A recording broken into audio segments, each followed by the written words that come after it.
जब भी आप ASP.NET कोर का या किसी भी तरह का प्रोजेक्ट बनाते हैं using visual studio, visual studio में जो आप टेम्पलेट चूज करते हो उसके अकॉर्डिंग बहुत सारा फाइल्स, फोल्डर्स ऑटोमेटिक क्रिएट होता है। और वो कौन क्रिएट करता है? वो क्रिएट करता है आपका विजुअल स्टूडियो का। क्योंकि पहले जब स्टार्टिंग में कोई भी प्रोजेक्ट बनाना होता था तो आपको each and every files and folder manually बनाना होता था।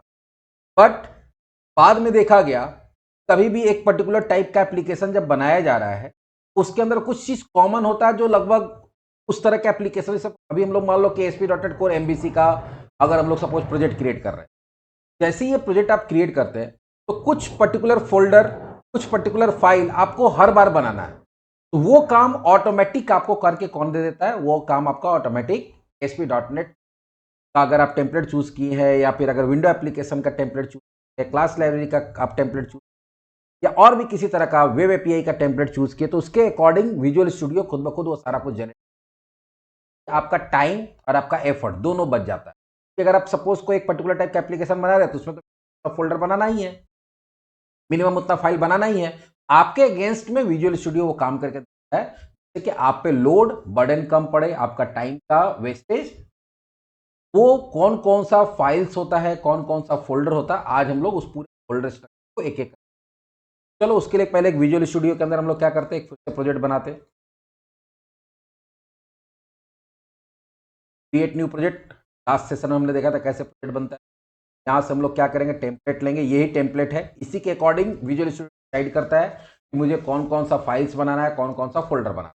जैसा यहाँ पे हम लोग क्या करेंगे करेंगे उसके अकॉर्डिंग फाइल्स एंड फोल्डर।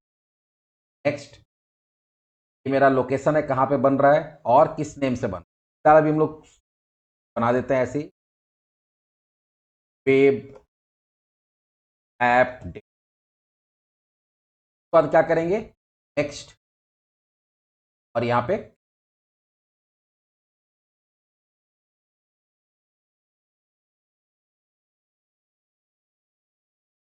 जैसे ही आपका प्रोजेक्ट बन के तैयार होगा विजुअल स्टूडियो के अंदर, आप क्या देखेंगे, सॉल्यूशन एक्सप्लोरर यहाँ पे होता है, इस बारे में। और यहाँ पे सॉल्यूशन एक्सप्लोरर के अंदर हम बताए थे कि जैसे ही आप कोई प्रोजेक्ट बनाते हैं तो आपका एक सॉल्यूशन क्रिएट होता है। सॉल्यूशन के बारे में बताए थे कि एक तरह का कंटेनर फोल्डर होता है और उसके साथ एक फाइल होता है, आएंगे भी हम। एक सॉल्यूशन किसके लिए होता है, तो कोई भी एक कंपनी है या इंटरप्राइज है या ऑर्गेनाइजेशन है जो आपके कंपनी में आ रहा है उस सॉल्यूशन मांगने, सॉल्यूशन क्या मांगने कि उसको अपना वेब एप्लीकेशन बनाना है, मोबाइल एप्लीकेशन, एप्लीकेशन या और भी किसी भी तरह का एप्लीकेशन। तो हो सकता है कि वो सिंगल एप्लीकेशन बनवाए या दो तरह का एप्लीकेशन। एक कंपनी का एक सॉल्यूशन आपको बनाना होता है। मान लो कि मेरे पास एक एग्जांपल आया देते हैं, मेरे पास कोई XYZ इंटरप्राइजेज नाम का, तो XYZ इंटरप्राइजेस का एक सॉल्यूशन बनेगा और उस सॉल्यूशन वो XYZ कंपनी क्या बोला, उसने बोला कि मुझे एक वेब एप्लीकेशन चाहिए, मुझे एक मोबाइल एप्लीकेशन, एक डेस्कटॉप एप्लीकेशन। तो इसका मतलब कि उसको एक सॉल्यूशन देना जिसके अंदर प्रोजेक्ट आपको बनाना, एक web application, mobile application, desktop application. तो सॉल्यूशन एक बनेगा और उसके अंदर प्रोजेक्ट कितना बनेगा, 3। अभी फिलहाल एक सॉल्यूशन के अंदर एक प्रोजेक्ट, आप चाहे तो इसके अंदर और भी प्रोजेक्ट्स को ऐड कर सकते हैं। कैसे होता है ये, और यहाँ पे देखो बहुत सारा चीज ऑटोमेटिक बन के आया हुआ यहाँ पे आपके सामने, ये हमने नहीं बनाया, ये ऑटोमेटिक बन के आया। तो चलो देखते हैं इसके अंदर क्या क्या है। सबसे पहले हम लोग समझते हैं कि सॉल्यूशन और प्रोजेक्ट होता क्या है। इन visual studio a solution is a container that can include one और मोर प्रोजेक्ट्स। सॉल्यूशन क्या होता है, एक तरह का कंटेनर होता है। कंटेनर मतलब एक तरह का कोई किसी भी चीज को रखने का जगह जहां पे आप एक या एक से ज्यादा प्रोजेक्ट को स्टोर कर सकते हैं। जो रिलेटेड एक ऑर्गेनाइजेशन से रिलेटेड जो प्रोजेक्ट होता है तो एक ऑर्गेनाइजेशन के लिए एक सॉल्यूशन बनेगा और उसके अंदर उस ऑर्गेनाइजेशन से रिलेटेड जितना भी प्रोजेक्ट बनते जा रहा है वो सारा उसी के अंदर बनाते चले, ताकि अगर एक कंपनी मल्टीपल कंपनीज का टेंडर ले रहा है, मतलब मल्टीपल टेंडर नहीं बोल सकते, मल्टीपल कंपनी का प्रोजेक्ट ले रहा है तो या मल्टीपल क्लाइंट का प्रोजेक्ट ले रहा है तो हर क्लाइंट का अलग अलग सॉल्यूशन बनेगा और उस सॉल्यूशन के अंदर उस क्लाइंट का जितना भी तरह का एप्लीकेशन सब उसी के अंदर ऑर्गेनाइज होगा। तो एक तरह से ऑर्गेनाइज करने का तरीका, it's essentially a way to organise and manage the related project that work together. ये नॉर्मली सॉल्यूशन क्या है, सॉल्यूशन एक तरीका है जहां पे आप एक क्लाइंट से रिलेटेड जितना भी प्रोजेक्ट्स है उस प्रोजेक्ट को क्या करते हैं, एक जगह ऑर्गेनाइज करते हैं। जैसे जनरली आप लोग जब फोल्डर्स वगैरह बना के एक टाइप के फाइल्स को क्या करते हैं, एक जगह रखते हैं। सपोज मान लो तुम्हारे पास वीडियो फाइल्स है, तुम्हारे पास साउंड ऑडियो फाइल्स है, हमारे पास इमेजेस है तो चलिए हम लोग क्या करते हैं, वीडियो फाइल के लिए अलग फोल्डर बना देते हैं, ऑडियो फाइल के लिए अलग फोल्डर बना देते हैं और इमेजेस के लिए अलग फोल्डर बना। अब उसमें देखो क्या हुआ कि जितना भी वीडियोस है, तो वीडियोस हो सकता है कि मूवी का वीडियो हो, कोई सॉन्ग का वीडियो हो, कुछ कॉमेडी वीडियो हो, फिर वीडियो के अंदर फिर 3 फोल्डर बना देते हैं हम लोग और उसके अंदर हो सकता है कि मूवीज द एक फोल्डर बना दे, एक सॉन्ग्स के नाम से फोल्डर बना दे और एक कॉमेडी के नाम से फोल्डर। और फिर जितना भी तुम्हारा फाइल्स होगा, अगर कोई मूवी वाला वीडियो फाइल मिला तो हम लोग कहाँ जाएंगे, हम लोग वीडियो वीडियो उसके अंदर स्टोर कर देंगे। कोई सॉन्ग वाला वीडियो फाइल मिला तो हम लोग कहाँ जाएंगे, मूवी वीडियोस वीडियोस के अंदर चले जाएंगे, सॉन्ग सॉन्ग कर देंगे। कोई कॉमेडी वाला वीडियो मिला तो आप कहाँ जाएंगे, वीडियोस के अंदर जाएंगे, फिर आप चले जाएंगे कॉमेडी के अंदर, उसके अंदर क्या हो गया कि सारा वीडियो फाइल एक जगह ऑर्गेनाइज हो गया। फिर साउंड वाला फाइल सारा साउंड वाला में डाल देंगे, इमेज वाला फाइल सारा इमेज में डाल देंगे। तो उस तरह का चीज यहाँ पे भी होता है, बस कुछ फोल्डर्स बनता है, कुछ फाइल बनता है। यहाँ पे एक छोटा सा बताया गया है, कभी भी जब सॉल्यूशन बनता है तो सॉल्यूशन के लिए क्या होता है, एक फोल्डर बनता है। ठीक है? किस नेम से बनेगा, तो जब आप प्रोजेक्ट बनाते होते हैं, जिस नाम से प्रोजेक्ट बनाते हैं बाय डिफॉल्ट सॉल्यूशन भी उसी नाम से बनता है, लेकिन आप चाहे तो उसको चेंज कर सकते हैं, जो क्लास हम बताए भी थे। तो अगर आप सॉल्यूशन का नाम कुछ नहीं दिए तो बाय डिफॉल्ट जिस नाम से प्रोजेक्ट बना रहे हैं उसी नाम से सॉल्यूशन बन जाएगा। तो सबसे पहले एक सॉल्यूशन नाम से होगा, उस नाम से फोल्डर बनेगा और उस फोल्डर के अंदर एक सॉल्यूशन फाइल बनता है जिसका नाम होता है SLN, उसका एक्सटेंशन होता है। नाम तो सॉल्यूशन का होगा जो सॉल्यूशन बनाया, लेकिन .SLN होगा। एक फाइल बनेगा और एक फोल्डर बनेगा। तो फोल्डर के अंदर एक फाइल बनेगा और उसके अंदर फिर प्रोजेक्ट का फोल्डर बनेगा। दिखाएंगे अभी, 2 मिनट रुक जाओ, आउट करके फिर एक SLN फाइल बनता है। This is a file that group together related project. SLN file के अंदर रहता है क्या इंफॉर्मेशन, कि भाई इस सॉल्यूशन के अंदर कौन कौन सा प्रोजेक्ट है। It keep track of project dependencies, configuration and setting. इसके अंदर होता क्या इस फाइल के अंदर, तो जो भी प्रोजेक्ट मेरा है उसके अंदर उस क्या डिपेंडेंसीज कौन कौन सा। डिपेंडेंसी का मतलब क्या होता है, डिपेंडेंसीज का मतलब होता है कि जब भी हम लोग कोई प्रोजेक्ट बनाते हैं तो उसमें बहुत सारा बना बनाया कोड यूज करते हैं। जो बना बनाया कोड होता है वो हम बताए थे किस फॉर्म में होता है, वो नेम स्पेस फॉर्म में होता है। और नेम स्पेस कहाँ होता है, DLL फाइल्स के अंदर। तो अगर आपका प्रोजेक्ट रन करेगा तो आपका प्रोजेक्ट रन करते समय उसको कौन कौन सा डिपेंडेंसी, मतलब कौन कौन सा DLL का जरूरत पड़ेगा, उसका लिस्ट वगैरह इसके पास होता है, प्लस कुछ कॉन्फ़िगरेशन और सेटिंग होता है प्रोजेक्ट से रिलेटेड और सॉल्यूशन से रिलेटेड। तो वो सारा के अंदर होता है, दिखा देंगे कैसे होता है। Solution are useful for managing complex application that involve multiple project such as a web application, class library and test project. यहाँ पे देखो क्लियर कर दिया है कि सॉल्यूशन किस में हेल्प करता है आपको।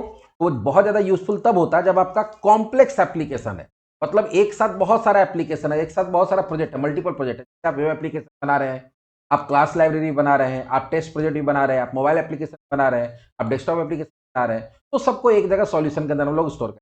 फाइल दिखा देंगे थोड़ी देर के बाद। अब सॉल्यूशन के अंदर क्या होता है, एक सॉल्यूशन के अंदर मल्टीपल प्रोजेक्ट्स हो सकते हैं और वो प्रोजेक्ट हो सकता है CS प्रोज, उसका जो एक्सटेंशन होता है। एक तो क्या होगा कि सॉल्यूशन बना, सॉल्यूशन के अंदर एक फोल्डर बनेगा प्रोजेक्ट के नाम से और उसके अंदर एक फाइल बनेगा। जैसे सॉल्यूशन का फाइल बनता है तो सॉल्यूशन के साथ क्या बनता है, CS प्रोज या VB प्रोजेक्ट, VB प्रोज। अब इसका मतलब क्या है, तो अगर आप लैंग्वेज में C# चूज किए बेस लैंग्वेज तो वहां CS प्रोज नाम से बनेगा, होगा नेम से नहीं, उसका CS होगा। और अगर आप विजुअल बेसिक यूज कर रहे हैं तो वहां VB प्रोज होगा। तो ऐसे जो लैंग्वेज आप चूज अकॉर्डिंग होता है। एक बार देख लो इसको, अभी हम लोग एक प्रोजेक्ट बनाए ना, कहाँ बनाए, ई के अंदर, कौन से फोल्डर के अंदर, यहाँ पे ऑनलाइन ASP। अब यहाँ पे देखो हम लोग क्या नाम से बनाए थे, वेब ऐप डेमो। ये मेरा सॉल्यूशन फोल्डर है, ये क्या है सॉल्यूशन। सॉल्यूशन फोल्डर के अंदर क्या होता है, दो चीज होती है, एक सॉल्यूशन का फाइल और दूसरा जो प्रोजेक्ट का फोल्डर होता है वो।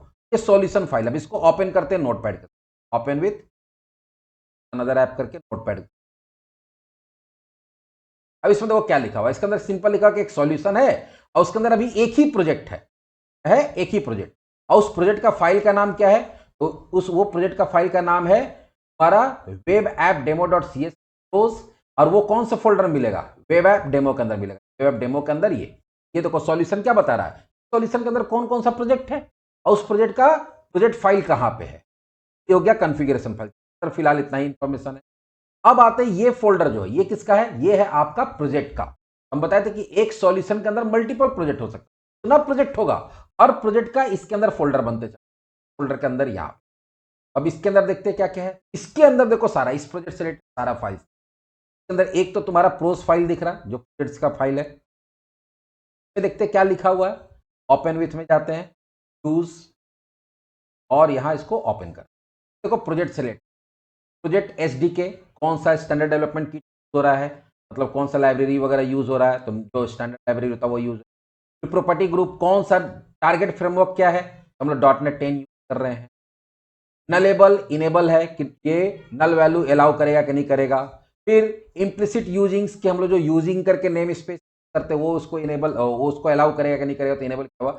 ये कुछ कन्फिग्रेशन सेटिंग्स है, यहाँ पे कुछ कन्फिग्रेशन सेटिंग जो प्रोजेक्ट से रिलेटेड, हम लोग को इसमें कोई छेड़छाड़ नहीं करना होता, जैसे रहता है वैसे ही छोड़। अभी इनिशियल लेवल पे कोई छेड़छाड़ नहीं कर, प्लस उस प्रोजेक्ट से रिलेटेड जितना भी चीज का जरूरत पड़ेगा, जो भी फोल्डर फाइल जो जनरेट हुआ वो सारा का सारा देखो यहाँ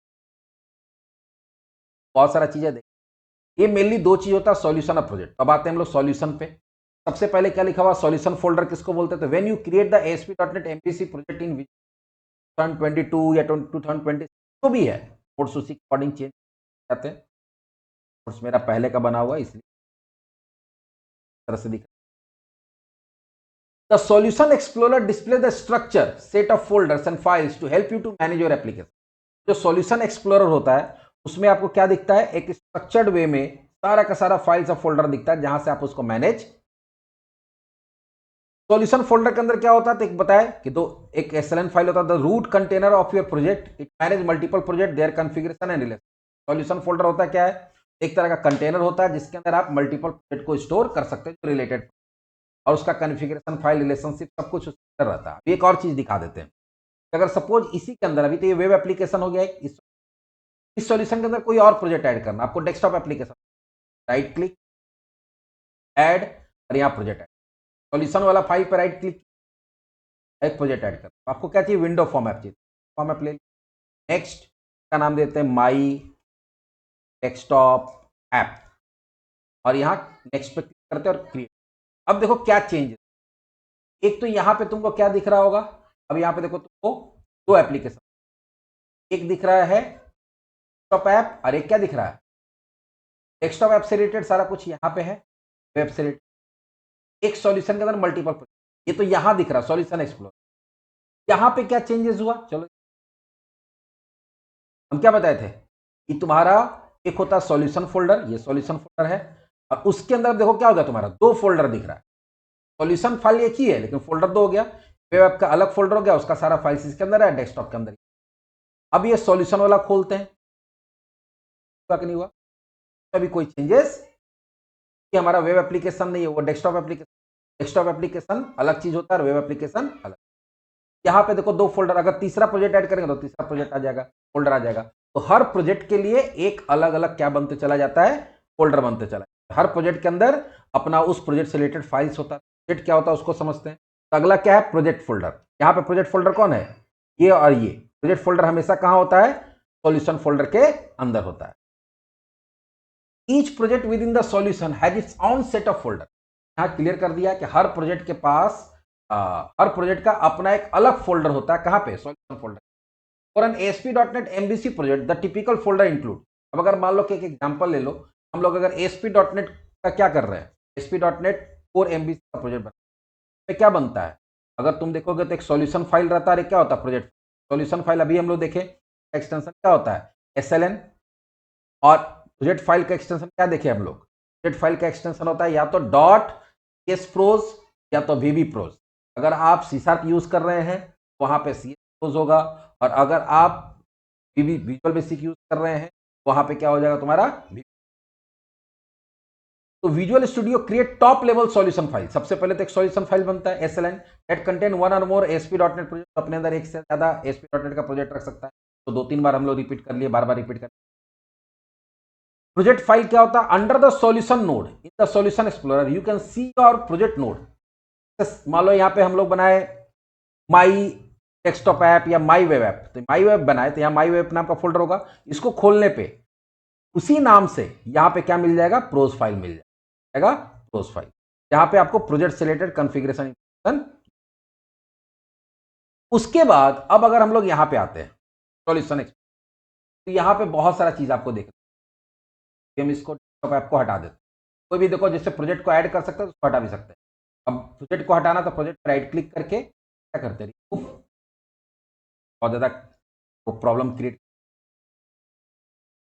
अब इसको ये जो पूरा एक वेब एप्लीकेशन जो पूरा का पूरा हायरार्की दिख रहा है आपको, अब उसको सबसे पहला चीज यहां पे दिख रहा है कनेक्टेड सर्विसेज। अगर इसको एक्सप्लेन करें तो यहां कोई भी सर्विस कनेक्ट, ये कनेक्टेड सर्विसेज क्या होता है, चलो तो पहला यहां क्या दिख रहा है, द कनेक्टेड सर्विस नोड। क्यों बोल रहे हैं, क्योंकि कर पा रही सारा नोड कहलाएगा। पहला नोड जो है हमारा क्या है, connected. The connected service node contains the list of external services. Connected service node क्या होता है, जो एक्सटर्नल सर्विस होता है। एक्सटर्नल मतलब क्या होगा, जो आपका नहीं है,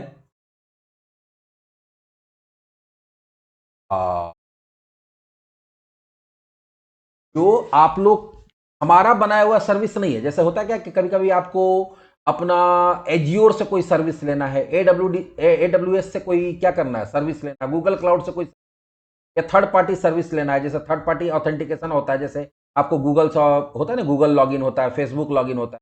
तो कोई भी ऐसा काम जो उसके लिए कोडिंग आप नहीं कर रहे हैं, वो कोई सर्विस के फॉर्म में ऑलरेडी अवेलेबल है, उस सर्विस को आप अवेल कर रहे हैं अपने एप्लीकेशन। अब ये थोड़ा सा टेक्निकल टर्म है, जो लोग अगर काम होगा थोड़ा बहुत पता होगा, जो नहीं होगा उसको थोड़ा ही समझ में आएगा कि एक्सटर्नल क्या होता है। आगे हम लोग देखेंगे ऑथेंटिकेशन ऑथराइजेशन, जहां पे आप किसी थर्ड पार्टी के साथ कोई दूसरा वेब एप्लीकेशन के साथ कनेक्ट करके अपना कुछ काम करवा रहे हैं। जब आप उसको कनेक्ट करेंगे तभी उससे काम करा पाएंगे। तो कनेक्ट करेंगे तो वो उसका लिस्ट कहां पे आ जाएगा, यहां पे आ जाएगा। जैसे अगर आपको ऐड करेंगे, यहां जाकर देखो है ना, एजियोर सर्विस, अलग अलग तरह का चीज, एसक्यूएल का टाइप डेटाबेस। कभी कभी ऐसा भी होता है कि आप अपना डेटाबेस अपने एप्लीकेशन के अंदर ही रखना चाहते हैं, यहाँ पे आप डेटाबेस भी ऐड कर सकते हो, भी एक तरह का सर्विस होता है। तो देखो ज्यादा से ज्यादा एसक्यूएल सर्वर, एजियोर से रिलेटेड सर्विसेज है, मोंगोडीबी का सर्विसेज है।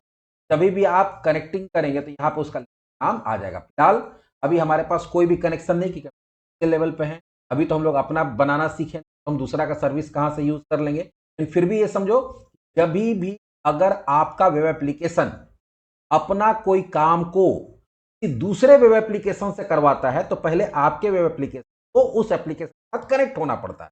और वो जब कनेक्ट होगा तो उसका कुछ प्रोसीजर है, कुछ ऐसी कनेक्ट करेंगे तो वो यहाँ पे जिस तो जो सर्विस के साथ कनेक्टेड है, सर्विस को आप अपने वेब एप्लीकेशन यूज कर सकते हैं, वो यहाँ पे लिस्ट में आ जाता है।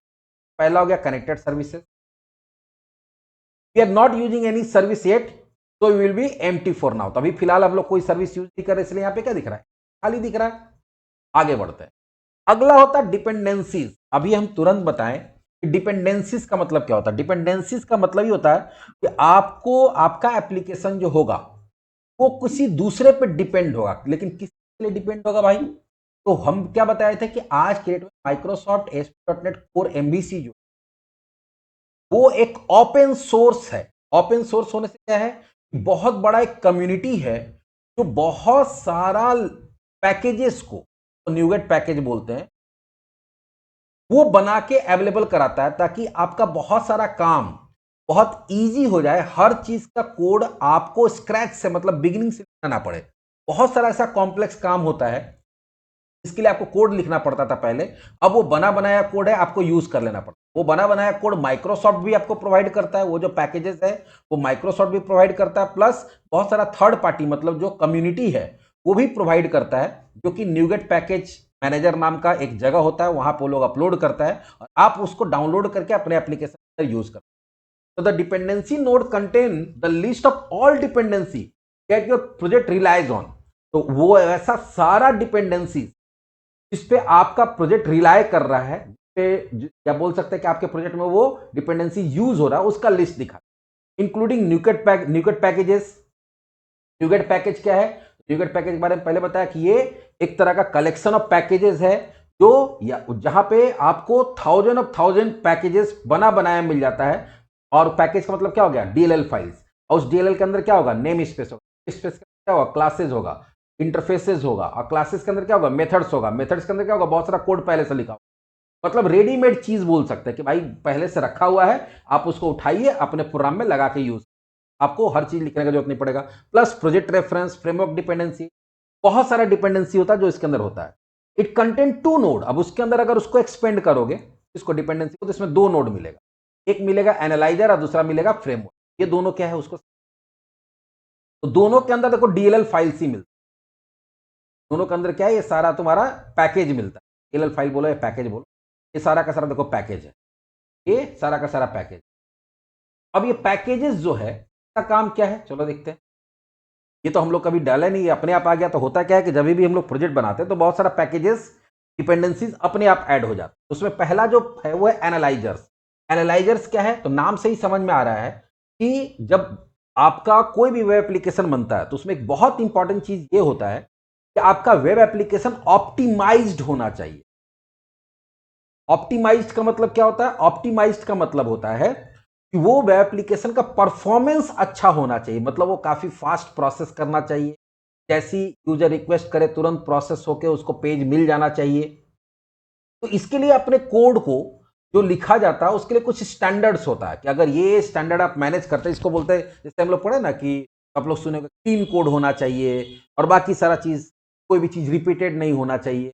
तो बहुत सारे स्टैंडर्ड्स होता है। अगर वो स्टैंडर्ड्स को फॉलो करके आप कोड लिखते हैं तो आपका कोड का क्वालिटी बहुत अच्छा माना जाता है और उसमें प्रॉब्लम होने का चांसेस बहुत कम होता है और काफी ज्यादा फास्ट काम करता है। तो जब भी हम लोग कोड बनाते हैं तो बनाने के बाद उसको एनालाइज, जब भी हम लोग उसको डिप्लॉय करेंगे फाइनली, तो डिप्लॉय करने के पहले उसको एनालाइज करना पड़ता है कि भाई कोई भी पेज को रिक्वेस्ट करे तो कितने टाइम वो रन कर रहा है, रन करके हमको उसका रिस्पॉन्स दे रहा है। अगर टाइम ज्यादा लग रहा है तो क्यों ज्यादा लग रहा है, उसका रीजन क्या है, ये सारा कुछ उसको एनालाइज करना पड़ता है। और वो एनालाइज करने के लिए कुछ टूल्स आपको मिलता है विजुअल स्टूडियो के अंदर, और वो टूल्स जो काम करता है उसके लिए उसको कुछ पैकेजेस का जरूरत पड़ता है। और वो सारा पैकेजेस कहां मिलता है, वो सारा पैकेजेस यहां पे मिलता है अंदर एनालाइजर्स के। मतलब अपने वेब एप्लीकेशन के को एनालाइज करने के लिए, उसके परफॉर्मेंस को एनालाइज करने के लिए जो टूल्स का जरूरत पड़ता है, वो टूल्स को काम करने के लिए कुछ पैकेजेस का जरूरत पड़ता है। और वो पैकेजेस कहां पे स्टोर होता है, एनालाइज। ये ऑटोमेटिक आपका ऐड कर देता है कौन, आपका विजुअल स्टूडियो ऐड कर देता है जब आप प्रोजेक्ट बनाते हैं तब। एक तो ये हो गया जो हमारे काम का, अगर नॉर्मल काम में देखा जाए तो नॉर्मल काम में यूज नहीं है। इसका ज्यादातर यूज करेगा जो टेस्टर है, वो लोग यूज करेगा जो तुम्हारा परफॉर्मेंस को एनालाइज करेगा। अब आते हैं दूसरा होता है फ्रेमवर्क। अब फ्रेमवर्क क्या है, the framework node contain the target framework that your project is design to run on. Framework का मतलब क्या है, जैसे मान लीजिए आप जो भी प्रोजेक्ट बना रहे हैं तो हर प्रोजेक्ट जो बनता है वो किसी न किसी फ्रेमवर्क पर होता है। फ्रेमवर्क का मतलब क्या होता है, फ्रेमवर्क का मतलब बोल सकते हैं कि कंप्लीट पैकेज तो किसी भी काम को करने के लिए जरूरत पड़ता है। तो मान लीजिए अभी हम लोग यूज कर रहे हैं ASP.NET Core MVC। तो ASP.NET Core MVC क्या है, एक तरह का फ्रेमवर्क है। तो उस फ्रेमवर्क को काम करने के लिए, तो यहां पे देखो क्या लिखा हुआ है कि the framework node contain the target framework. हम किस फ्रेमवर्क पे काम कर रहे हैं, that your project is design to run on.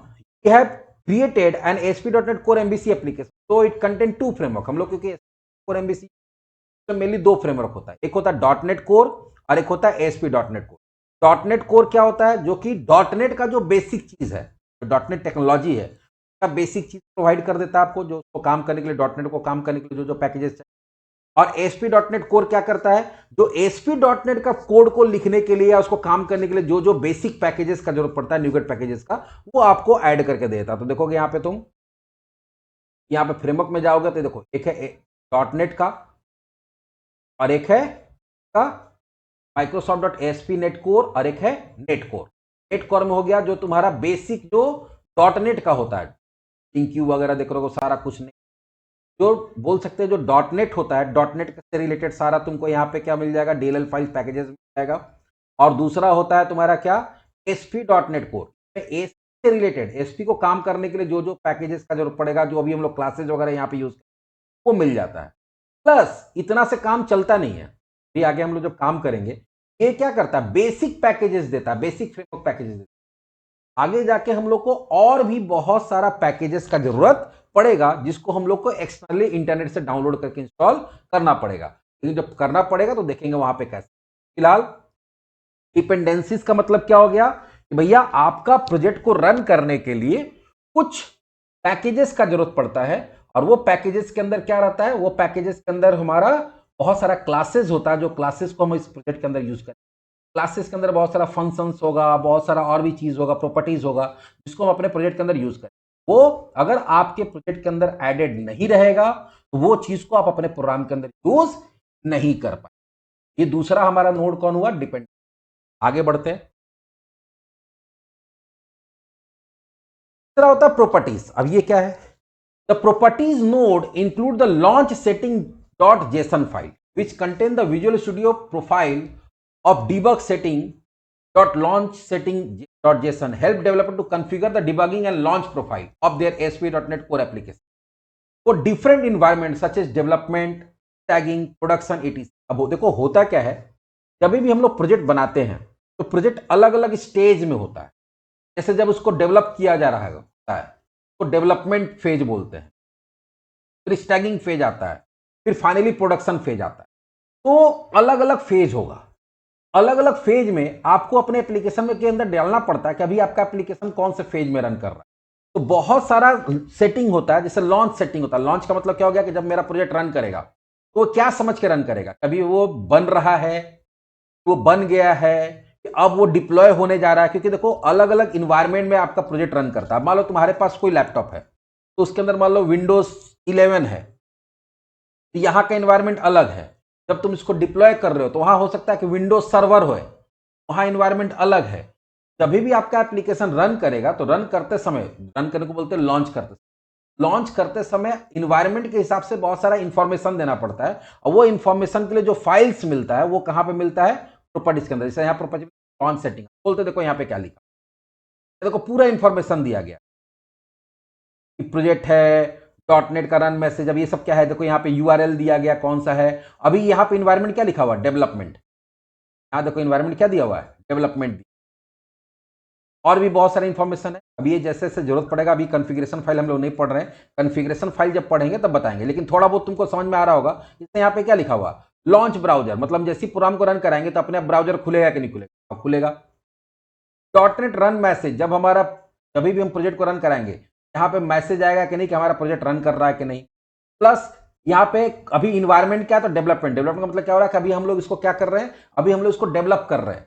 अगर इसको अभी प्रोडक्शन कर देंगे तो फिर कुछ काम यही होगा। लेकिन होता क्या कि डेवलपमेंट में कुछ कुछ चीज इनेबल रहता है। जैसे डेवलपमेंट है तो जो एक्सेप्शन आ रहा है आपको एक्सेप्शन, ठीक है, यहीं पे कोड में दिख जाएगा। जब हम इसको प्रोडक्शन में डाल देंगे एक्सेप्शन आपको नहीं दिखेगा, वहां पे फिर पेज पे एक्सेप्शन लिख के आ जाएगा। यहाँ पे जैसे नॉर्मली कोड के अंदर एक्सेप्शन आता है, फिर पता नहीं एक्सेप्शन अगर आप लोग पढ़े हैं कि नहीं पढ़े हैं सी शार्प में या कोई दूसरे लैंग्वेज के अंदर। अगर आप कोई कोड ऐसा लिख रहे हैं जो कोड तो सही है बट वो काम हो नहीं पा रहा है, तो उस केस में क्या होता है, एक्सेप्शन आता है। जब एक्सेप्शन आता है तो जनरली क्या होता है कि जो आपका कोड है, अभी मान लो डेवलपमेंट रहेगा तो एक एग्जांपल बता रहे हैं, तो मान लो कहीं पे सी शार्प का कोड लिखा गया और इस लाइन में एक्सेप्शन आ गया, यहाँ पे इसको हाईलाइट कर देगा और यहीं पे एक्सेप्शन का इंफॉर्मेशन आ जाएगा। ये होता है डेवलपमेंट में। लेकिन अगर मान लो तुम्हारा अगर ये प्रोडक्शन में चला जाएगा तो ये कोड कभी भी मान लो कोड, अगर अभी क्या है कि अभी हमारे पास कोड है यहाँ पे, तभी हमको यहाँ पे वो एक्सेप्शन दिख जाएगा। लेकिन जब इसको हम डिप्लॉय कर देंगे तो वहां डीएलएल जाएगा, वहां कोड तो जाएगा नहीं, वहां कंपाइल्ड कोड जाएगा। तो उस केस में क्या होता है कि वहां पे पेज, जो तुम्हारा वेब पेज होगा, वेब पेज पे वो एक्सेप्शन का डिटेल आ जाता है। तो ये डिपेंड करता है कि आप कौन सा इन्वायरमेंट लिख के रखे हैं। डेवलपमेंट का मतलब है कि आपको कोड में ही बता देगा, क्योंकि उसको पता है कभी एप्लीकेशन डेवलप हो रहा है, मतलब कि यूजर के पास जो भी प्रोग्रामर उसके पास कोड है। लेकिन जब वो प्रोडक्शन में चला जाएगा, जब वो डिप्लॉय हो जाएगा, तो वहां पे कोड नहीं रहता, वहां पे सोर्स कोड नहीं जाता, इसका कंपाइल्ड कोड जाएगा, डीएलएल के फॉर्म में होगा, एक्सी फाइल के फॉर्म। वहां एक्सी फाइल, डीएलएल फाइल के अंदर कोड, इस तरह का कोड तो होता नहीं है। तो वहां पे फिर हमको बताना पड़ता है कि भैया अब ये डेवलपमेंट नहीं है कि आपको कोड में एक्सेप्शन, आपको सीधे पेज में एक्सेप्शन देना। एक एग्जाम्पल बताइए, छोटा सा एग्जाम्पल। ऐसे बहुत सारा चीज चेंजेस हो जाता है जब हम लोग का डेवलपमेंट इन्वायरमेंट चेंज करते हैं। तो उस तरह का जो सेटिंग करना होगा उसके लिए हम लोग कौन सा फाइल चाहिए, उस तरह का सेटिंग के लिए फाइल चाहिए setting dot launch setting dot Jason. Plus यहाँ पे तुमको एक दो चीज और दिख रहा होगा। जैसे यहाँ पे देखो यूआरएल है, एप्लीकेशन का यूआरएल। जब भी हम इसको लॉन्च करेंगे, अभी फिलहाल यहाँ पे क्या लिखा हुआ, लोकल होस्ट समथिंग। लेकिन कल के क्या होगा, जब तुम इसको डिप्लॉय करोगे तो डिप्लॉय करने के समय क्या होगा, तुमको डोमेन नेम लेना होगा। यहाँ पे तुमको अपना डोमेन नेम डालना होगा। यहाँ पे क्या डालना होगा, अपना डोमेन नेम। ऐसे बहुत सारा चीज है। यहाँ पे बताया गया कि ये फाइल कहाँ पे मिलेगा, तो वो लॉन्च सेटिंग, बहुत सारा इंफॉर्मेशन है। ये तो लगभग हम बता ही दिए हैं, लेकिन अगर और भी कुछ होगा तो हम बताएंगे। यहाँ पे यूआरएल दिया गया कि अगर एचटीटीपी यूआरएल के थ्रू कॉल हो रहा है तो कौन सा यूआरएल हिट होगा, अगर आप सिक्योर्ड कर रहे हैं तो कौन सा यूआरएल हिट होगा। बहुत सारा चीज है, जैसे जैसे जरूरत पड़ेगा बताएंगे। लेकिन फिलहाल अगर आपको कोई ये पूछे कि प्रॉपर्टीज फोल्डर का क्या यूटिलाइजेशन है, प्रॉपर्टीज फोल्डर एक फाइल रखता है लॉन्च सेटिंग। जब हमारा एप्लीकेशन लॉन्च होगा, जब एप्लीकेशन रन होगा, तो उससे रिलेटेड कॉन्फ़िगरेशन सेटिंग लिखा जाता है। उसके बाद आता है www रूट फोल्डर। ये क्या है भाई, बाय, हाँ बोलो कौन सा। देखो तीन, अभी हम क्या बोले, तीन चीज, ठीक है। पहला क्या होता है, डेवलपमेंट। डेवलपमेंट का मतलब हो गया कि अभी आपका एप्लीकेशन बन रहा है, ठीक है। दूसरा होता है स्टैगिंग। स्टैगिंग का मतलब है कि लगभग हमारा एप्लीकेशन क्या हो गया है, बन गया है, लगभग रेडी है, अभी हम लोग उसको प्रोडक्शन भेज रहे, मतलब बन के तैयार है, ठीक है। और हम लोग वहां पे एक तरह से देखते हैं, समझने के लिए एक एग्जांपल से बता रहे हैं। जैसे मान लो एक रियल लाइफ एग्जांपल हमको सोच क्या हो सकता है, मतलब जैसे कोई भी चीज बन रहा है, ठीक है, बनने के बाद उसको लॉन्च करने के पहले जो उसका टेस्टिंग वगैरह चल रहा है, उसमें हम अलग अलग चीज लगा के चेक कर रहे हैं। जैसे एग्जाम्पल क्या आप बता सकते हैं, जैसे मान लो तुम घर बना रहे हो, तुम्हारा घर बन रहा है, एक होगा कि कंस्ट्रक्शन चल रहा है, ईंट जुड़ रहा है, छत का ढलाई हो रहा है, ठीक है, और उसका प्लास्टर हो रहा है, तो वो तो डेवलपमेंट में है। एक बार घर पूरा बन गया, अब उसमें हम लोग क्या कर रहे हैं, उसका फिनिशिंग कर रहे हैं। तो हम अभी घर में टाइल्स लगाना है, तो हम सैंपल ला ला के टाइल्स को लगा लगा के चेक कर रहे हैं, या फिर घर का पेंट करना, तो घर का कलर कैसा लगेगा, तो हम 4-5 कलर सैंपल ले आए और दीवार में एक एक जगह थोड़ा सा अलग अलग कलर लगा के देख रहे हैं कि कौन सा कलर मेरे घर पे ज्यादा सूट कर रहा है। तो वैसे ही जब भी कोई भी चीज जब अरेंज हो जाता है, तो अरेंज करने के सॉरी, जब हमारा कोई भी घर नहीं, कोई भी जो हमारा प्रोजेक्ट बन जाता है, तो बनने के बाद जो मटेरियल्स है, ठीक है, उसको क्या करते हैं हम लोग, प्रोजेक्ट जो बन गया उसके बाद हम लोग अब इसको आने के लिए और क्या एग्जाम्पल, नहीं टेस्टिंग नहीं बोल सकते हैं। टेस्टिंग का मतलब होगा कि फाइनल जब हो गया, जैसे एक होता है ना कि हिट एंड ट्रायल, जैसे एक बार हम बना लिए, बात समझो, एक बार हम बना लिए, बनाने के बाद फाइनल टेस्टिंग में भेजने के पहले हम खुद से देख रहे हैं कि उसमें क्या क्या और चेंजेस करने से वो ज्यादा अच्छा हो सकता है। तो वो अभी मेरा ना डेवलपमेंट फेज में है, ना वो टेस्टिंग फेज में, ना मेरा प्रोडक्शन फेज में, अभी वो बीच में है। जैसे हम क्या बोले कि घर बना लिए, ठीक है? घर अभी बना नहीं है पूरा, घर बना लेकर टेस्टिंग का मतलब क्या होता है कि जब पूरा घर कंप्लीट हो गया तब ना टेस्ट करेंगे। मेरा घर अभी पूरा कंप्लीट हुआ, फिनिशिंग बचा हुआ, फिनिशिंग में हमको कौन सा कलर अच्छा लगेगा, तो जो टेम्पररली हम थोड़ा थोड़ा चेंजेस करके कुछ जो चेक करते हैं, उसी को बोलते हैं स्टैगिंग। बीच का स्टैग में, अभी बीच में पड़ा हुआ वो, तो स्टैगिंग बोलते हैं।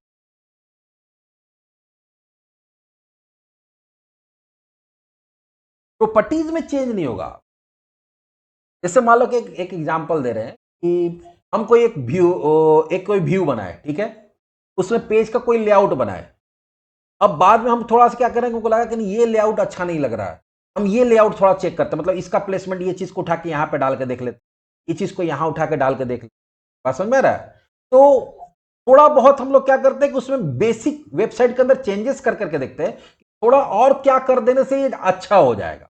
तो वो जो फेज होता है कि ना, वो अभी डेवलपमेंट, मेरा तो प्रोजेक्ट कंप्लीट है, लेकिन अभी हम उसको भेज नहीं रहे, अभी हम उसमें थोड़ा बहुत और कुछ कुछ करके देख रहे हैं, इसको और अच्छा बेटर कैसे बनाया जा सकता है, या हो सकता है कि हम लोग जो ऑप्टिमाइजेशन कर रहे हैं कि मेरा प्रोजेक्ट और फास्ट हो जाए, तो वो चीज हो।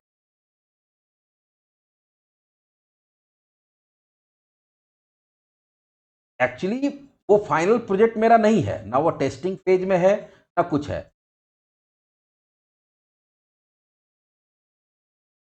आगे बढ़ते, तो फाइनल यूज करने से पहले, ठीक है, हम लोग जो बेसिक चीजें कर करके टेस्ट करते हैं अपने एप्लीकेशन को, उसको बोल सकते हैं स्टैगिंग, या बोल सकते हैं कि टेस्टिंग फेज से जस्ट पहले वाला फेज।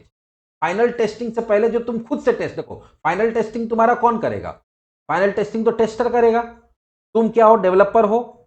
तो फाइनल टेस्टिंग में भेजने से पहले खुद एक तरह से बोल सकते हैं जिसको टेस्ट कर रहे हैं, थोड़ा बहुत चेंजेस कर करके देख रहे हैं, उसी चीज को स्टैगिंग बोलते हैं। तो एक छोटा सा पीरियड होता है जहां पे आप अपने से भी थोड़ा हिट एंड ट्रायल मार के देखते हैं। अब आते हैं नेक्स्ट, क्या है तुम्हारा www रूट।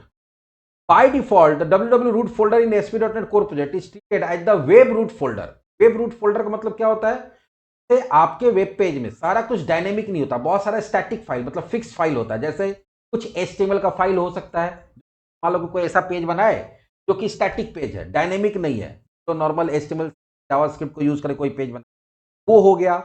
या फिर आपका वेबसाइट बन रहा है, तो उसके अंदर फाइल होगा, उसके अंदर जावास्क्रिप्ट का फाइल होगा, बहुत सारा। आप क्या यूज करते हैं, लाइब्रेरीज यूज करते हैं। क्या यूज करते हैं, लाइब्रेरीज।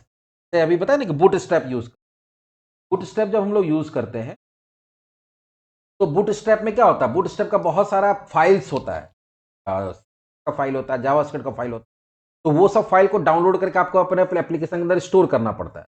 जो भी आपका ऐसा फाइल है जो फिक्स है, जो डायनेमिक नहीं है, जो रन टाइम में नहीं बन रहा हो, पहले से बना के रखना है। या फिर मान लो अपने अपने तुम्हारा एप्लीकेशन के अंदर जो इमेजेस यूज हो रहा है, तुम वेबसाइट डिजाइन करो तो उसके अंदर इमेजेस होगा ना, इमेजेस हो सकता है, साउंड फाइल हो सकता है, जो पहले से बना बनाया है, आपको उसको स्टोर करना है। उसको जनरली हम लोग कहां स्टोर करते हैं? www रूट फोल्डर के अंदर। www रूट फोल्डर के अंदर क्या है, अगर ध्यान से देखोगे, यहां पे जब जाएंगे तो यहां पे देखो कुछ फोल्डर्स बना हुआ। एक क्या बना हुआ? सीएसएस। तो आपका अगर जितना भी, एक तो सीएसएस का फाइल अपने से भी बना हुआ होता है, और अगर आप अपना चाहे तो अपना सीएसएस बना सकते हैं, फाइल इसके अंदर रख सकते हैं। तो जावास्क्रिप्ट का फाइल है वो जेएस फोल्डर के अंदर होता है। लीव के अंदर देखो, जो हम बोले ना कि जो फ्रेमवर्क जैसे बूटस्ट्रैप हो गया, जे क्वेरी यूज कर रहे हैं, तो उससे रिलेटेड जो फाइल्स होता है उसका, क्योंकि बूटस्ट्रैप है क्योंकि बहुत सारा फाइल्स होता है, लाइब्रेरी जब डिस्ट्रीब्यूटर डाउनलोड करो, जावास्क्रिप्ट का फाइल होता है। जे क्वेरी है तो उसको जे क्वेरी का फाइल होता है। ऐसे जे क्वेरी का वैलिडेशन का फाइल है। तो जो jQuery, Bootstrap, vanilla JS use कर रहे हैं, या और भी कोई फ्रेमवर्क आप अपने वेबसाइट को ज्यादा अट्रैक्टिव या रिस्पॉन्सिव बनाने के लिए यूज कर रहे हैं, उससे रिलेटेड जो फिक्स फाइल होता है वो कहां होता है? www रूट के अंदर। अगर आपको इमेजेस वगैरह स्टोर करना है, तो अगर आपको इमेजेस वगैरह स्टोर करना, तो आपको अपना फोल्डर कहां बनाना पड़ेगा? इमेजेस का फोल्डर रूट के अंदर ही बनाना। CSS file, JS file, library file, images file, या जो अगर कुछ फिक्स व्यू बना के रखो, जैसे मान लो कि आगे जाके HTML पेज, तुम मान लो कि एक होम पेज बना रहे हो, होम पेज ऐसा है जिसमें कोई भी ASP.NET का कोड का कोई माने मतलब नहीं, पूरा का पूरा स्टैटिक पेज है, स्टैटिक होम पेज रखना चाहते हो, तो उसमें तुम्हारा क्या होगा? HTML का कोड होगा, CSS का होगा, जावास्क्रिप्ट का होगा। तो उस तरह का पेजेस जो स्टैटिक पेज तो वो इसके अंदर रख सकते हैं। प्लस रेजर पेजेस होता है। रेजर पेजेस का मतलब क्या गया? ऐसा वेब पेज तो कंट्रोलर से कॉल नहीं करना है, वो कंट्रोलर के थ्रू वो व्यू जनरेट नहीं करेगा, पहले से व्यू बना के, डायरेक्ट व्यू बना के रखे हुए, तो डायरेक्ट कॉल कैसे? तो नॉर्मल HTML वेबसाइट बनाते हैं, 10 पेज बना लिए और सब यूआरएल से कॉल कर ले रहे हैं, कोई भी तुम्हारा बैकएंड में काम नहीं हो रहा। ऐसा कोई भी व्यू तो बैकएंड से कोई काम नहीं हो रहा है, वैसे व्यू को, जिसको रेजर पेजेस बोलते हैं, यहाँ पे पेजेस नाम का एक फोल्डर बना के उसके अंदर आप बना सकते हैं। तो जितना भी तरह का स्टैटिक कंटेंट होता है जो फिक्स होता है, जिसमें बैकएंड में कोई काम नहीं हो रहा है, रन टाइम में कोई काम नहीं हो रहा है, रिक्वेस्ट होने के बाद कोई काम नहीं हो रहा है, जो भी चीजें बना के रखा हुआ, बस उसको आपको लोकल कंप्यूटर पे डाउनलोड हो जाएगा और अपना रन करने लगेगा। वो सारा कुछ कहां रखते हैं? www रूट के अंदर। फिलहाल डिटेल में ना जाके हम लोग सिंपल समझेंगे। अगर आपका कोई सीएसएस का कोड लिखना है, यहाँ पे एक फाइल है, यहाँ लिखिए, या अपना सीएसएस का यहाँ पे फाइल। आपको अगर अपने वेबसाइट में कोई जावास्क्रिप्ट का कोड लिखना, तो या तो इस फाइल के अंदर लिख लीजिए जो बना बनाया है, और नहीं तो आप अपने अंदर यहाँ पे फाइल बना के और उसको अपने वेब पेज के अंदर लिख। प्लस लीव के अंदर क्या है? बूटस्ट्रैप जे क्वेरी यूज करें, उसके लिए हमारा फाइल्स का जो ऑलरेडी यहाँ पे डाला हुआ है। और अगर आपको इमेजेस वगैरह स्टोर करना है, यहीं पे www रूट में जाएंगे, राइट क्लिक करेंगे, ऐड, और यहाँ पे एक फोल्डर ऐड कर लें नाम से इमेजेस के, और सारा इमेजेस इसी में राइट क्लिक करेंगे, ऐड करेंगे, जो भी इमेजेस आपको अपने वेब पेज के अंदर जरूरत पड़ेगा, जैसे दिखा देते हैं। यहाँ पर हम लोग क्या करेंगे? एग्जिस्टिंग आइटम में जाएंगे, जाके जो भी पिक्चर्स है, यहाँ ऑल फाइल करके जो भी आपका पिक्चर्स वगैरह जहां पे भी आप स्टोर करके रखें, वो पिक्चर्स को हम लोग क्या करेंगे? ऐड कर लें। हम लोग अभी कुछ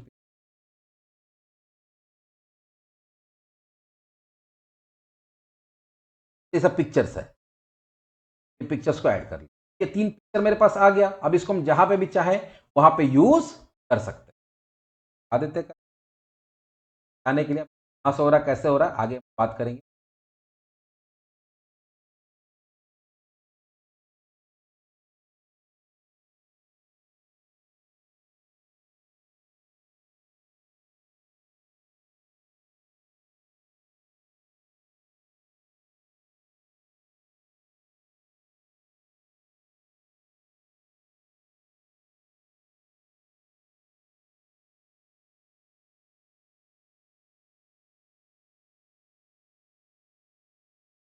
आ गया यहाँ पे। अगर आपको इमेज वगैरह स्टोर करना है अपने वेबसाइट पे, तो वो हम लोग कहाँ यूज करेंगे? यूज करेंगे www रूट। CSS का फाइल का जरूरत है, जावास्क्रिप्ट का फाइल का जरूरत है, वो सारा कुछ कहाँ रखा जाएगा? यहाँ पे। तो जो भी फिक्स होता है, जो पहले से बना के रखना है, उसको कहाँ रखते हैं? तो आगे आते हैं। 3 फोल्डर होता है, कंट्रोलर, मॉडल और व्यू फोल्डर। हम लोग पहले पढ़े कि यहाँ पे आपका सेपरेशन ऑफ कंसर्न यूज होता है। काम के हिसाब से आप कोड को क्या करते हैं? डिस्ट्रीब्यूट करते हैं। यहां पे आपको कंट्रोलर्स बनाना पड़ेगा, यहां पे आपको मॉडल्स बनाना पड़ेगा, यहां पे आपको व्यू बनाना पड़ेगा। जितना भी कंट्रोलर बनेगा वो कहां बनेगा, कंट्रोलर फोल्डर के अंदर। कंट्रोलर क्या होता है, कुछ नहीं होता, एक सी शार्प का प्रोग्राम होता है। यहाँ पे देखो अपने आप एक होम कंट्रोलर बना हुआ आता है, बाय डिफॉल्ट अपने आप एक होम कंट्रोलर पहले से बना बनाया आता है। अब चाहे तो, अभी चाहे नहीं, आगे आपको चाहना ही पड़ेगा, अलग अलग काम के लिए आपको अलग अलग कंट्रोलर बनाना पड़ता है। तभी कंट्रोलर ऐड होगा वो कंट्रोलर फोल्डर में होगा। डेटा को स्टोर करने के लिए, डेटा को एक जगह से दूसरी जगह ले आने के लिए, ले जाने के लिए आपको मॉडल बनाना पड़ेगा। मॉडल भी क्या होता है, सी शार्प का फाइल होता है, तो कंट्रोलर भी सी शार्प का फाइल होगा डॉट सी एस साथ में, मॉडल भी सी शार्प का फाइल होगा डॉट सी एस साथ के डॉट सी एस। मॉडल का सारा प्रोग्राम फाइल्स यहां पे बनेगा, और जितना भी व्यू बनेगा तो यूजर के पास जाएगा, वो कहां बनता है, व्यू फोल्डर के अंदर। लेकिन व्यू के अंदर भी देखोगे तो यहां पे क्या है, कुछ स्ट्रक्चर है। व्यू के अंदर एक होम फोल्डर दिख रहा होगा, एक शेयर फोल्डर। जितना भी कंट्रोलर बनता है, जितना कंट्रोलर होगा, हर कंट्रोलर के लिए यहां पे एक फोल्डर बनेगा। जैसे देखो यहाँ पे होम कंट्रोलर है, यहाँ पे होम है, तो जितना भी कंट्रोलर होगा, हर कंट्रोलर के पास क्या होगा, हर कंट्रोलर का अपना कुछ व्यू होगा। मान लो होम कंट्रोलर है, तो होम कंट्रोलर का सारा व्यू कहां मिलेगा, व्यू के अंदर, होम फोल्डर के अंदर सारा होम का मिलेगा। वैसे ही अगर हम यहाँ पे नया कंट्रोलर ऐड कर देंगे, मान लो यहाँ पे हम स्टूडेंट कंट्रोलर ऐड करने के लिए क्या करना पड़ता है, लोग आगे देखें, अभी तुम लोग आ रहे हैं, राइट क्लिक ऐड कंट्रोलर, और यहां ऐड करेंगे और उसका नाम देते हैं स्टूडेंट कंट्रोलर। अब ये स्टूडेंट कंट्रोलर क्या है, होम कंट्रोलर क्या है, क्या जरूरत है, कंट्रोलर पढ़ेंगे तो। अभी यहां पे देखो एक कंट्रोलर बन गया स्टूडेंट कंट्रोलर, है ना, स्टूडेंट सी एस। अब यहां पे क्या है कि यहां पे कुछ एक्शन मेथड होता है, इसके लिए व्यू बनता है।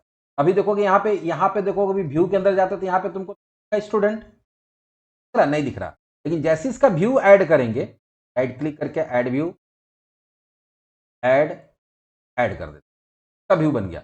व्यू बना होगा, देखो कहां बन गया, व्यू के अंदर होम के अंदर देखो स्टूडेंट आ गया, और स्टूडेंट का जितना भी व्यू बनेगा कहां बनेगा, के अंदर बनेगा। तो यहां पे क्या होता है, इसी तरह से अरेंज होता है व्यू। व्यू के अंदर कंट्रोलर का, हर कंट्रोलर का अपना फोल्डर होगा, और उस कंट्रोलर का जितना भी व्यू होगा वो सारा उसी फोल्डर के अंदर होगा। ये तो दो चीज समझ में आ रहा है। एक होता है शेयर्ड, शेयर्ड का मतलब होता है कि ऐसा कोई व्यू जो किसी खास कंट्रोलर का नहीं है, उसको हम लोग कहां रखते हैं, शेयर्ड के अंदर। तो वो किसी कंट्रोलर का व्यू नहीं है, वो कॉमन व्यू है। जैसे लेआउट होता है, या फिर एरर वाला पेज होता है कि भाई कहीं से भी होगा तो एरर पेज एक्सेप्शन को भी हम लोग देखेंगे। प्लस ऐसा कोई व्यू जो कि कंट्रोलर स्पेसिफिक नहीं है, वो कॉमन है बहुत सारे लोग के लिए, बहुत सारे कंट्रोलर को कहां रखा जाता है, शेयर में। मतलब ऐसा व्यू बहुत सारे कंट्रोलर के साथ शेयर होगा, उसको कहां रखा जाता है, शेयर में। ये हम लोग देखना पड़ेगा। तो ये हमारा मेन जो 3 फोल्डर है वो कौन कौन सा, कंट्रोलर, मॉडल, व्यू, हम लोग को ज्यादातर इसी। उसके बाद 2 फाइल दिख रहा है, फोल्डर नहीं है, देखो ये नोड है, ये इसको नोड बोलते हैं, इसको नोड बोलते हैं, इसको नोड बोलते हैं, चारों ऊपर में नोड बोलते हैं, ये तीनों को फोल्डर बोलते हैं, ये 2 को फाइल बोलते हैं। फाइल ही है, कौन कौन सा फाइल है, app setting dot JSON, program dot C S, बारे में समझते। सबसे पहला ऐप सेटिंग डॉट जेएस, इसको बोलते हैं कॉन्फ़िगरेशन फाइल। क्या बोलते हैं, कॉन्फ़िगरेशन। और यहाँ पे 5 से शुरू हुआ था ये, 6, 7, 8, 9 और 10, हर जगह तुमको, हर वर्जन में 5 से लेके हर वर्जन में तुम, ये है क्या, app setting dot JSON file. Jason क्या है, जेसन एक तरह का फॉर्मेट है। पहले जेसन के पहले एक्सएमएल फाइल, हम लोग जब पढ़ाई करते थे तो उस समय कॉन्फ़िगरेशन फाइल के लिए एक्सएमएल यूज होता था, एक्सटेंसिबल मार्कअप लैंग्वेज। अब उससे भी ज्यादा सिंपल एक लैंग्वेज आ गया जिसको बोलते हैं जावा स्क्रिप्ट ऑब्जेक्ट नोटेशन। जेसन का फुल फॉर्म क्या होता है, जावा स्क्रिप्ट ऑब्जेक्ट नोटेशन। ये जेसन फाइल होता है, ऐप सेटिंग फाइल का नाम हो गया, और जेसन क्या हो गया, extension file. Is a configuration file commonly used to .NET application including ASP.NET Core and ASP.NET 5, 6 जो भी है, to store application specific configuration set and parameters। अब होता है क्या है, जब आप एप्लीकेशन डेवलप करते हैं, एप्लीकेशन डेवलप करते समय बहुत सारा डेटा या इंफॉर्मेशन का जरूरत पड़ता है, और वो एक ही डेटा बहुत जगह यूज हो रहा है। तो अगर बहुत जगह यूज हो रहा है और आपको जहां पे यूज हो रहा है वहीं पर अगर आप उसको लिख दे रहे हैं, इन फ्यूचर अगर वो डेटा को चेंज करना, तो जितने जगह लिखे हैं हर जगह जाके चेंज।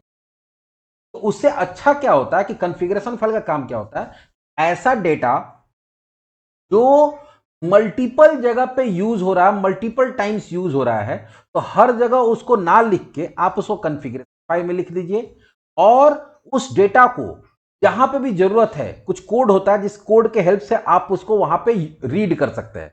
इससे बेनिफिट क्या होगा होगा कि अगर 5 जगह या 10 जगह वो चीज और उसको स्टोर एक जगह किया गया कॉन्फ़िगरेशन फाइल में, केस एक जगह चेंजेस कर देंगे तो वो इफेक्ट क्या होगा, सब जगह आ जाएगा। जैसे एग्जांपल देखें, नॉर्मल सा कनेक्शन, थोड़ा टेक्निकल काम चीज है। एक एग्जांपल लेते हैं कि मान लो तुम कोई एक कंपनी का क्या बना रहे हो, तो कोई कंपनी का एक वेबसाइट बना रहे हो और उसमें उस बहुत सारा पेजेस है जहां पे कंपनी का नाम दिख रहा है। मान लो कि उसमें बिल प्रिंट हो रहा है, रिसीट कट रहा है, तो हर जगह क्या होता है, ऊपर में कंपनी का नाम, कंपनी का एड्रेस, और वैसा 20 पेज है, 20 पेज में कंपनी का नाम, कंपनी का एड्रेस, कंपनी का मोबाइल नंबर अलग अलग जगह दिख रहा है। तो अब इन केस सोचो कि आज वो कंपनी किसी एक पर्टिकुलर बिल्डिंग में किसी एक एड्रेस पे चल रहा है, तो तुम उसका सारा एड्रेस हर पेज में जाके हार्ड कोडेड लिख दिया, उसका नाम लिख दिया, मोबाइल नंबर लिख दिया। इन फ्यूचर उसका मोबाइल नंबर चेंज हो गया या उसका एड्रेस चेंज हो गया या कंपनी का नाम चेंज हो गया, तो अब वो आएगा कि भैया एक काम करिए, मेरा तो अब कंपनी का पूरा एड्रेस चेंज हो गया, हम लोग बिल्डिंग चेंज कर लिए या टाउन चेंज कर लिए, अब मेरा जो एड्रेस है वो वेबसाइट पर चेंज। तो तुमको 20 जगह जाके उसको अलग अलग जगह पे चेंज। लेकिन इसमें क्या होता है, इसमें देखो बताते हैं, मान लो कि 5 पेज है या 20 पेज, तो मान लो कि एक तुम्हारे पास कॉन्फ़िगरेशन फाइल, उसके अंदर तुम एड्रेस, कंपनी का नाम, मोबाइल नंबर यहां लिख। अब जितना भी पेजेस या जहां जहां पे, ये सिर्फ अभी डेटा का बात कर रहे हैं, मान लो तुम्हारे पास 5 पेज, 3 पेज है, तीनों जगह इसका जरूरत है। एक तो क्या कि तीनों जगह हम उसको लिख दिए, तो कल का चेंजेस करना होगा तो तुमको तीनों जगह जाकर चेंज। और अगर मान लो कि हम यहां पे क्या किए हैं, तो यहां पे ऐसा कोड लिखे कि तुम जाओ और यहां से कंपनी ने रीड करके और यहां दिखा दो, जाओ यहां से तुम एड्रेस ला के दिखा, यहाँ पे तुम उसका फोन नंबर ला के दिखा। यहाँ पे भी वही कोड लिखा गया कि यहाँ पे वो डायरेक्टली लिख के नहीं, यहाँ बोला गया कि यहाँ पे एक डेटा आएगा, लेकिन कहाँ से आएगा, यहाँ से आएगा। यहाँ पे एक डेटा आएगा एड्रेस, जो यहाँ से आएगा, यहाँ मोबाइल नंबर आएगा जो यहाँ से आएगा। उसी तरह से इस पेज में भी क्या है, यहाँ से डेटा आ रहा है, यहीं से डेटा आ रहा है, यहीं से डेटा। अब होगा क्या कि ये तीनों पेज जो है अपने डेटा के लिए किस पे डिपेंडेंट है। इन फ्यूचर अगर आपको चेंजेस करना तो आप खाली यहाँ पे आकर डेटा चेंज, आगे से जब भी ये पेज लोड होगा तो यहाँ पे रीड करने आएगा, रीड करने आएगा तो उसको नया डेटा मिलेगा, तो यहाँ पे नया कंपनी का नाम दिखने लगेगा। अगर एड्रेस चेंज किए तो यहाँ पे नया एड्रेस दिखने लगेगा, यहाँ पे मोबाइल नंबर चेंज किए तो यहाँ पे नया मोबाइल नंबर दिखना, और ये तीनों जगह दिखेगा। हर जगह डेटा कहाँ से आ रहा है, यहाँ से। कॉन्फ़िगरेशन फाइल का मतलब ये होता है कि ऐसा डेटा जो आपके वेबसाइट के अंदर या वेब एप्लीकेशन में डायनेमिक है, वो टाइम टू टाइम चेंज होते रहता है और वो बहुत जगह यूज हो रहा है, तो उसको हर जगह ना लिख के कॉन्फ़िगरेशन फाइल में लिखते हैं और जहां पे भी उसका जरूरत हो वहां कॉन्फ़िगरेशन फाइल से रीड करके दिखा देते हैं। फिर क्या होता है, इन फ्यूचर अगर आपको चेंजेस करना हुआ तो आप सिर्फ कॉन्फ़िगरेशन फाइल में चेंजेस करेंगे और वो ऑटोमेटिक सब जगह क्या हो जाएगा, उसका इफेक्ट हो। तो दिखता कैसा वो देख लो, यहाँ पे देखो बहुत सारा कुछ दिख रहा है। अब इसी में आगे तुमको अगर अपना कोई भी कॉन्फ़िगरेशन इंफॉर्मेशन ऐड करना है, यहाँ पे हम लोग ऐड कर सकते हैं। जैसे अगर बहुत जगह देखते हो हम लोग आगे जब इंटिटी फ्रेमवर्क को अगर यूज करेंगे तो कनेक्शन स्ट्रिंग वगैरह भी हम लोग यहाँ पे स्टोर करते हैं। आपको कंपनी नेम वगैरह के नाम से स्टोर करना तो तुम वगैरह के नाम से कर सकते हो। पहले यहाँ पे दे दिया क्या, कंपनी इन्फो दे दिए। उसके बाद यहाँ पे क्या देना पड़ता है, कोलोन, करली ब्रैकेट स्टार्ट बंद। अब इसके अंदर हम लोग दे सकते हैं ऐसे, एड्रेस कोलोन, यहाँ पे एड्रेस या पहले नेम दे देते हैं, कंपनी का नेम, कंपनी का नेम ऑफ, एक इंफॉर्मेशन हो गया। फिर दूसरा हम लोग क्या देना चाहते हैं, एड्रेस दे दो, यहाँ पे कुछ भी दे दो।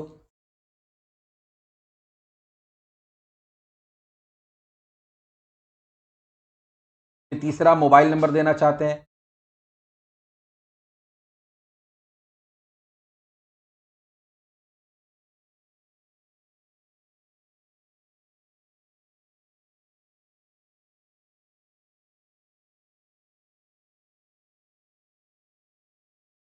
यहाँ पे कोई भी मोबाइल नंबर दे दो।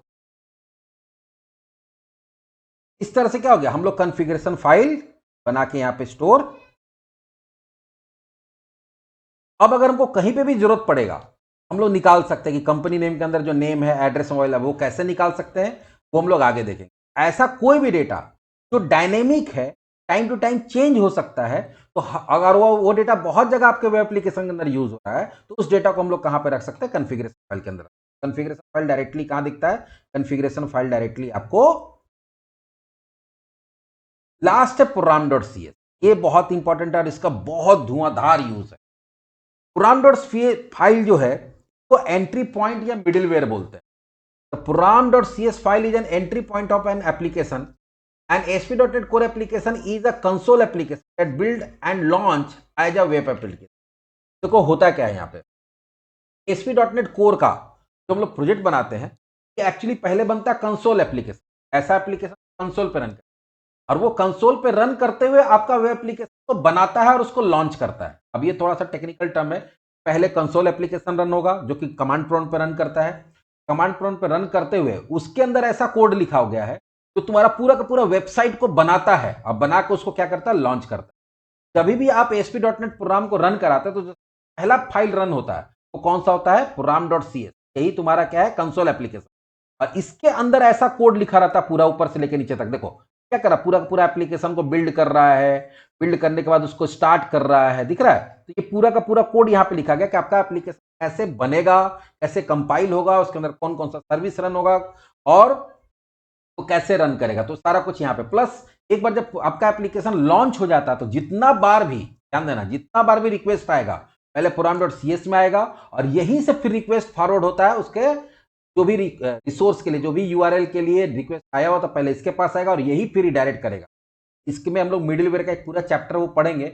ये फिलहाल समझो कि program.cs का एक एंट्री पॉइंट है, एक तरह का सी का प्रोग्राम होता है जो आपके वेबसाइट को बिल्ड करता है और रन कराता है और ये एक मिडिलवेयर की तरह वर्क करता है। तो अगर कोई पूछे कि ASP.NET कोर के अंदर मिडिलवेयर क्या है या कहां पे रहता है तो तुम बोलोगे मिडिलवेयर कौन है, प्रोग्राम डॉट, या मिडिलवेयर क्या है तो बोलोगे program.cs ही तुम्हारा मिडिलवेयर है। मिडिलवेयर का काम क्या है, तो ये आपके एप्लीकेशन को बिल्ड करता है, आपके एप्लीकेशन को रन करता है, प्लस जितना भी रिक्वेस्ट आता है, जितना बार भी रिक्वेस्ट आएगा वो रिसीव कौन करेगा, रिक्वेस्ट program.cs में पहले आएगा, program.cs को क्रॉस करके कंट्रोलर तक या जहां तक जाना होगा वहां तक जाएगा। जब यहां से क्रॉस करता है तो बीच में आगे हम लोग पढ़ेंगे मिडिलवेयर का, लास्ट में एक चैप्टर है हम लोग का जहां पे आप रिक्वेस्ट कंट्रोलर तक जाने से पहले इसमें बहुत सारा काम करा सकते हैं। भाई इसके पास पहले आएगा, ये कुछ काम करेगा तब आगे फॉरवर्ड करेगा। होता है ना कि जैसे मान लो कि कॉलेज में जाते हो तो कॉलेज में मान लो तुमको प्रिंसिपल से मिलना, प्रिंसिपल के पहले क्या होता है, प्रिंसिपल के पहले एक रिसेप्शन होता है, पहले आप रिसेप्शन जाते हैं, वहां बोलते हैं कि हमको प्रिंसिपल सर से मिलना है, फिर कुछ फॉर्मेलिटी करता है, ठीक है प्रिंसिपल से मिलना था, आपको अपॉइंटमेंट लेना पड़ेगा, फॉर्म लीजिए, फॉर्म भरिए, उसमें लिखिए कि किस लिए मिलना चाहते हैं, पर्पस लिखिए, अपना नाम दीजिए, अपना कॉन्टैक्ट नंबर दीजिए। तो पहले कुछ फॉर्मेलिटीज करता है तब आपको फॉरवर्ड करता है प्रिंसिपल के पास, हाँ अब आप जाके उनसे मिल सकते। तो वही चीज यहाँ पे होता है। मान लो कि तुम हॉस्पिटल में जाते हो, देखो किसी को एडमिट कराना है, वहां पे जाते हो तो पहले क्या करता है, रिसेप्शन फॉर्म भरिए, अपना पेशेंट का डिटेल दीजिए, क्या प्रॉब्लम वो दीजिए, कितना दिन से प्रॉब्लम है, एज, बाकी चीज। वहां पे फिर थोड़ा बहुत टेस्ट चेक करता है कि आपका बीपी कितना है, आपका वेट कितना है। तो पहले वो क्या होता है, बाहर में जो रिसेप्शन है वो बहुत सारा प्रोसेस करता है तब डॉक्टर से मिलने देता है। जो मेन काम करेगा आपका कंट्रोलर करेगा, लेकिन वो पहले program.cs में आएगा, पहले यहाँ से वो अपना, अगर यहाँ पे कुछ बताया गया कि पहले आपको ये करके फॉरवर्ड करना है तो वो सब करेगा तभी फॉरवर्ड करेगा। अगर नहीं बताया गया तो ठीक है इसके पास आएगा, ये डायरेक्ट फॉरवर्ड कर देगा, जाओ, सिंपल बात है। यहाँ पे program.cs है, program.cs आपका एक तरह का मिडिलवेयर होता है, एंट्री पॉइंट होता है और ये एक तरह का कंसोल एप्लीकेशन होता है जो स्टार्टिंग में जब इसको रन कराया जाएगा तो ये आपके एप्लीकेशन बिल्ड करेगा और यही रन कराएगा और उसको जितना भी रिक्वेस्ट आएगा तो इसको क्रॉस करके ही कंट्रोलर तक जाएगा और फिर कंट्रोलर अपना काम करेगा कंट्रोलर, लेकिन इससे पास होकर, जैसे डॉक्टर इलाज करेगा, आपको रिसेप्शन में अपना बीपी चेक कराना है, आपको वहां पे कागज बनवाना है, काम करेगा आपका प्रिंसिपल, लेकिन रिसेप्शन पे पहले अपना इन्फॉर्मेशन किस चाहता है, क्यों चाहता है, पर्पस क्या, पहले वहां से फॉरवर्ड होइए तब जाके आप आगे जाके। पूरा का पूरा स्ट्रक्चर जो है यहाँ पे जितना भी चीज दिखता है, लगभग हम सारा कुछ को यहाँ पे क्या किए, कवर कर लिए। आज एक और थ्योरेटिकल पार्ट था जो आज हम लोग कंप्लीट किए। अब हम लोग अगले जो हमारा एजेंडा होगा, अगला जो क्लास होगा मंडे को होगा, मंडे को हम लोग क्या देखेंगे, व्यू क्या होता है, किस तरह का होता है, कंट्रोलर क्या होता है, कितने तरह का होता है, और मॉडल क्या होता है, कितने तरह का होता है। वो हम लोग अब हम लोग आएंगे एमवीसी पे, मॉडल व्यू कंट्रोलर। उसका एक सेशन हमारा थ्योरी है, वो जब थ्योरी खत्म हो जाएगा तब हम लोग फाइनली प्रैक्टिकल पे आएंगे कि व्यू बनाना शुरू करें, कंट्रोलर बनाना शुरू करें, बाद मॉडल बनाना शुरू करें, यूज करना शुरू करें। धीरे धीरे धीरे धीरे हम बेस बना रहे हैं। बेस में पहले थ्योरी को समझना बहुत जरूरी है, हर चीज को, कंसेप्ट अगर क्लियर रहेगा कनेक्टेड सर्विसेज क्या है, तो जो हमको सर्विस लेना है जैसे एज्योर, AWS, गूगल क्लाउड, हम लोग या फिर डेटाबेस का कुछ सर्विसेज आपको लेना है अपने प्रोग्राम के अंदर, डेटाबेस के साथ काम करना तो अपने एप्लीकेशन डेटाबेस कनेक्ट कराना होगा, कनेक्ट करेंगे तो वो यहाँ पे वो कनेक्ट लगेगा।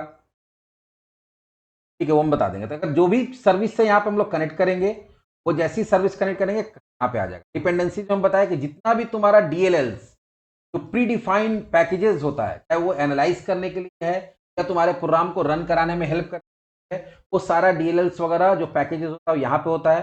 प्रॉपर्टीज के अंदर सिर्फ लॉन्च सेटिंग डॉट जेसन होता है, जो कि तुम्हारा प्रोग्राम जब लॉन्च होगा तो क्या क्या कॉन्फ़िगरेशन का जरूरत पड़ता है वो यहाँ पे दिखता है। बाकी www रूट के अंदर जितना भी स्टैटिक फाइल्स होगा जो कि पहले से बना के, चाहे वो CSS, जावास्क्रिप्ट में रन टाइम में कोई काम नहीं होता है, इमेज है, वो सारा कुछ कहाँ पे रहेगा, तुम्हारा www रूट के अंदर होगा। कंट्रोलर के अंदर कंट्रोलर का फाइल्स होगा, CS फाइल, मॉडल के अंदर मॉडल का फाइल होगा। व्यूज के अंदर क्या होगा, जितना भी कंट्रोलर होगा हर कंट्रोलर का एक फोल्डर होगा with one additional folder shared, और हर व्यू के अंदर फोल्डर के अंदर क्या होगा, व्यू बनेगा। व्यू का एक्सटेंशन क्या होता है, CSS टेबल। अगर आप C# यूज करें तो ऐप सेटिंग डॉट जेसन के बारे में बताया कि जो एप्लीकेशन रिलेटेड कॉन्फ़िगरेशन इन्फॉर्मेशन होता है वो होता है। और पुराण डॉट CS ये आपका क्या है, एंट्री पॉइंट डिलीवर होता है जो आपके पूरे प्रोग्राम को बिल्ड करता है और प्रोग्राम को रन। आज हम लोग फोल्डर स्ट्रक्चर देख लिए। नेक्स्ट क्लास हम लोग क्या देखेंगे, नेक्स्ट क्लास हम लोग अब बात करेंगे, अभी एजेंडा हमारा क्या होगा, अभी डिसाइड कर देते हैं। तीन जो हमारा एजेंडा होगा होगा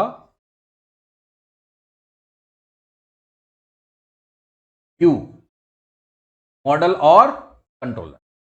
व्यू क्या है, कितने टाइप का होता है, फिर मॉडल क्या है, उसके बाद हमारा कंट्रोलर क्या है। तीन टॉपिक है, पहला हम लोग व्यू ही देखेंगे, तो ये 3 क्लास में 3 टॉपिक खत्म। चलो मिलते हैं हम लोग मंडे को।